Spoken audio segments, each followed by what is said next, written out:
አየር ላይ የሚሰማው የኃይለኛ ሞተሮች ድምጽና በመካከለኛው ምስራቅ በረሃዎች ላይ እያንዣበበ ያለው የባሩድ ሽታ ዓለም እጅግ አስፈሪ በሆነ የውጥረት አዙሪት ውስጥ መሆኗን ያረጋግጣሉ። በዋሽንግተንና በቴህራን መካከል ያለው ዲፕሎማሲያዊ ግንኙነት አሁን ተስፋ በቆረጡ ቃላትና በጦርነት ዛቻዎች ተተክቷል። ፕሬዚዳንት ዶናልድ ትራምፕ ወደ ስልጣን ከተመለሱ በኋላ አሜሪካ በኢራን ላይ ያዘችው አቋም ከመቼውም ጊዜ በላይ ወደ ወታደራዊ እርምጃ ዘንብሏል። የዋይት ሀውስ ባለስልጣናት ለኢራን የሰጡት ምርጫ እጅግ ጠባብ ሆኖም ተገኝቷል። ወይ የኒውክለር ምኞታችሁን አሁኑኑ ግቱ፣ አሊያም የጥፋት መዓት ሲዘንብባችሁ ተመልከቱ የሚል ይዘት ያለው ማስጠንቀቂያ በየመድረኩ እየተሰማ ነው። የግልጽ ዛቻ አሁን ከንግግር አልፎ ወደ ተግባራዊ ዝግጅት መሸጋገሩን የሚያሳዩ በርካታ ክስተቶች በየቀኑ እየታየ ነው። ከነዚህ ክስተቶች መካከል ዋነኛውና ዓለምን ያስደነገጠው የአሜሪካ ውሳኔ በሊባኖስ የሚገኙ ዲፕሎማቶቿን በአስቸኳይ ሀገሪቱን ለቀው እንዲወጡ ማዘዟ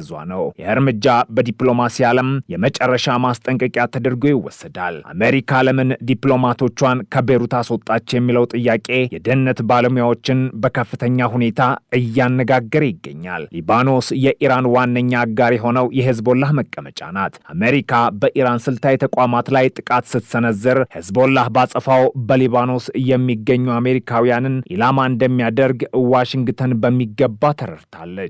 የዲፕሎማቶች መውጣት አሜሪካ ለምትሰነዝረው ጥቃት ብቻ ሳይሆን ለሚመጣባት ከባድ ቀጠና አጸፋም ራሷን እያዘጋጀች መሆኑን ያሳያል። ዲፕሎማቶች ሻንጣቸውን ጠቅልለው ወደ አየር ማረፊያ ሲያመሩ በቤሩት ጎዳናዎች ላይ የሚታየው ድንጋጤ ለታላቅ ጦርነት እንደ መጀመሪያው ምልክት ተቆጥሯል። በዋሽንግተን የስልጣን ማማ ላይ የሚገኙት ፕሬዝዳንት ዶናልድ ትራምፕ ደግሞ ለጀኔራሎቻቸው የሰጡት ትዕዛዝ ጥብቅና የማያሻማ ነው። ፕሬዝዳንቱ በፔንታጎን ከፍተኛ መኮንኖች በኩል የሚቀርቡትን ጦርነቱ አደገኛ ሊሆን ይችላል የሚሉ የጥንቃቄ ሪፖርቶችን ወደ ጎን ከፍቷቸዋል። ትራምፕ ለጀኔራሎቻቸው የሰጡት መመሪያም ግልጽ ነው። የአሜሪካን ክብር ለመመለስና ኢራንን ለመግታት የሚያስችል ፍጹም የሆነ የወታደራዊ ዝግጅት አጠናቆ የሚል። ፕሬዝዳንቱ በጀኔራሎቻቸው ላይ የሚሰነዝሩት ትችትም እየበረታ መጥቷል። ማንኛውንም አይነት ጥርጣሬ ወይም የጥንቃቄ ሐሳብ እንደ ሽንፈት እንደሚቆጥሩት በይፋ እየገለጹ ይገኛሉ።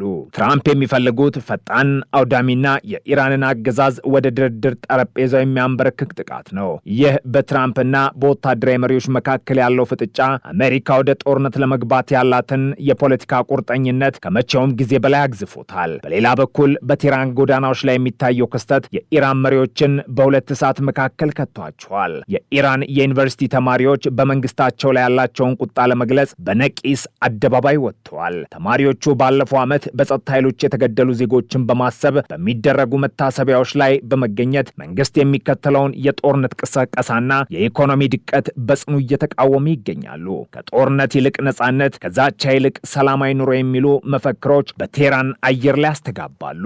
ይህ የውስጥ አለመረጋጋት ኢራን ከውጭ የሚመጣባትን ወታደራዊ ዛቻ ለመመከት በምታድርገው ጥረት ላይ ትልቅ ስንጥቅ ፈጥሯል። የኢራን መንግስት የተማሪዎችን እንቅስቃሴ እንደ ውጭ ኃይላት ሴራ ቢመለከተውም የተቃውሞ መንፈስ ግን ይበልጥ እየተስፋፋ መሆኑን ከቦታ የሚወጡ መረጃዎች ያመላክታሉ።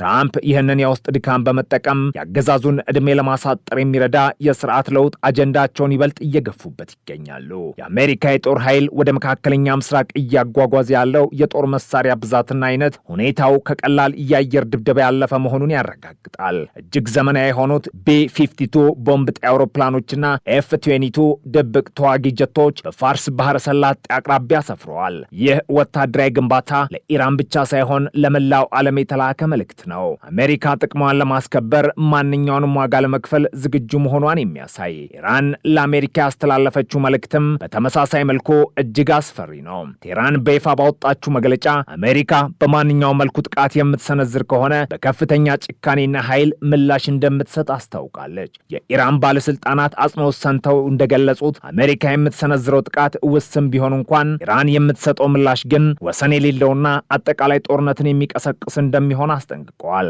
ኢራን የኒውክሌር ተቋሞቿን ለማጠናከር የምታደርገው ጥረት አሜሪካን ይበልጥ እያስቆጣት ነው። በናታንዝና በፎርዶ የሚገኙት ማዕከላት ከመሬት በታችና በከፍተኛ ጥበቃ የሚገኙ በመሆናቸው አሜሪካ እነዚህን ቦታዎች ለመምታት እጅግ አውዳሚ የሆኑ ቦምቦችን ለመጠቀም ልትገደድ ትችላለች።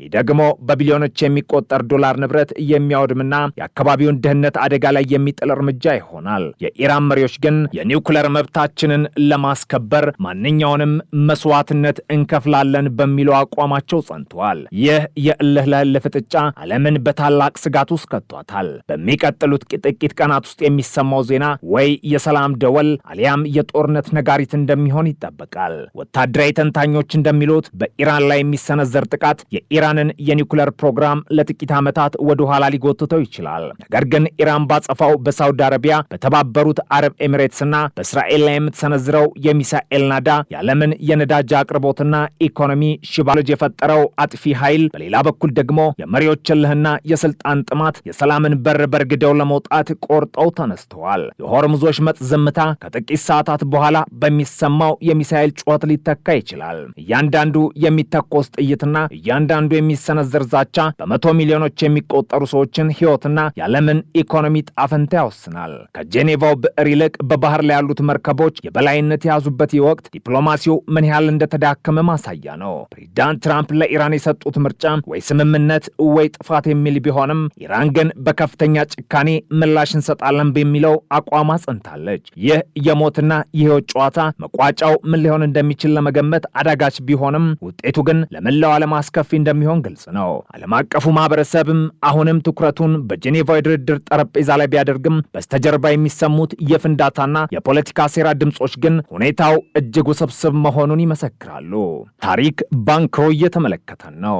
እነዚያ በኢራን ሰማይ ላይ የታዩት የሩሲያ መሳሪያዎች፣ በአሜሪካ የጦር መርከቦች ላይ የተደገሙት የሚሳኤል ማስወንጨፊያዎችና በጄኔቫው ጠረጴዛ ላይ የሚታየው ቅዝቃዜ ሁሉም በአንድ ላይ ተዳምረው የዘመናችንን ትልቁን ወታደራዊ ድራማ እየከወኑ ነው። የሰላሙ ጭላንጭል መቼ ወደ እውነተኛ ብርሃን እንደሚቀየር ወይም መቼ ወደ ጨለማ ጦርነት እንደሚለወጥ የሚወስነው በሚቀጥሉት ጥቂት ሰዓታት እንቅስቃሴዎች ብቻ ነው። ዓለማችን በፈንጅ ላይ ቆመች ያልሆናለች። የትኛው ወገን ቀድሞ ቃታውን ይስባል የሚለው ጥያቄ የአሁኑ ዘመን ትልቁ ሚስጥር ሆኖም ቀጥሏል። ኢራን የኒውክሌር ጦር መሳሪያ ባለቤት እንድትሆን አሜሪካና እስራኤል ፈጽሞ አይፈቅዱም። ለዚህም ሲባል የሚሰነዘረው ጥቃት ዩክሬን ውስጥ ካለው ጦርነት ይልቅ እጅግ አውዳሚ ሊሆን እንደሚችል ይገምታል። ትራምፕ በቅርቡ በሰጡት መግለጫ እኛ እንደ ቀድሞዎቹ ፕሬዝዳንቶች አናመነታም ማለታቸው የአሜሪካን የጥቃት ዝግጁነት ደረጃም ያሳያል። በሊባኖስ በኩል ያለው የዲፕሎማቶች መውጣት ደግሞ ጦርነቱ ወደ ጎረቤት ሀገራት የመዛመት ዕድሉ እጅግ ከፍተኛ መሆኑን ያረጋግጣል። የመካከለኛው ምስራቅ ሕዝብ አሁን የሚኖረው በታላቅ የቅዠት ድባብ ውስጥ ነው። እያንዳንዱ ሰከንድ ለሰው ልጅ ታሪክ ወሳኝ ነው። ምክንያቱም በሚቀጥለው ደቂቃ የሚሰማው ዜና የዓለምን ገጽታ ለዘላለም የሚቀይር ሊሆን ይችላል። የኢራን ተማሪዎች በጎዳናዎች ላይ የሚዘምሩት የፍትህ መዝሙር፣ የሩሲያ መሳሪያዎች በድንበር ላይ የሚፈጥሩት ንዝረትና የአሜሪካ ጦር በባህር ላይ የሚያሳየው ጡንቻ ሁሉም ተዳምረው አዲሱን የታሪክ ምዕራፍ እየጻፉ ነው። የምዕራፍ ደግሞ የሰው ልጅ የጥፋት ጥበብና የሰላም ፍላጎት ፊት ለፊት የተጋጩበት የታሪክ አውድ ነው። የወደፊቱ ጊዜ ምን ይዞ ይመጣል? መልሶ የሚገኘው በሚቀጥለው የሚሳኤል ቶክስ ወይም በዲፕሎማሲው ስኬት ላይ ብቻ ነው። ታሪክ ዛሬም በደምና በባሩድ እየተጻፈ ነው። የሩሲያ መሳሪያዎች፣ የአሜሪካ ዛቻዎች፣ የኢራን ተማሪዎች ተቃውሞና የጄኔቫው ድርድር ሁሉም ተሳስረው ይገኛሉ።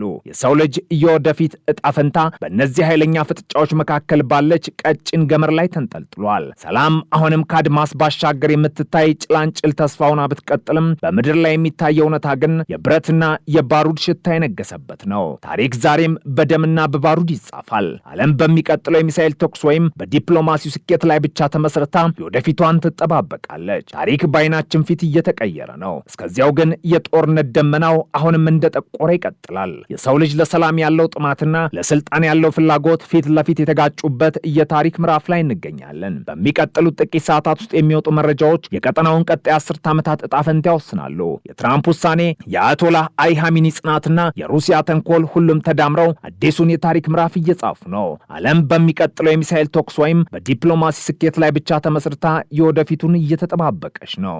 የኢራንና አሜሪካ ፍጥጫ መቋጫው ሰላም ይሁን ጦርነት ገና ባይታወቅም የቀጣዮቹ ቀናቶች ሁነቶች ግን ለትውልድ የሚተርፍ የታሪክ አሻራ ጥለው እንደሚያልፉ ጥርጥር የለውም። እያንዳንዱ የሚወሰን ውሳኔ የመጪውን ትውልድ ዕጣ ፈንታ ይወስናል። ዓለማችን በፈንጂ ላይ ቆመች አልሆናለች። የትኛው ወገን ቀድሞ ቃታውን ይስባል የሚለው ጥያቄ የአሁኑ ዘመን ትልቁ ሚስጥር ነው። ታሪክ ባንክሮ እየተመለከተ ነው። ሰላም ለዓለም ይሁን።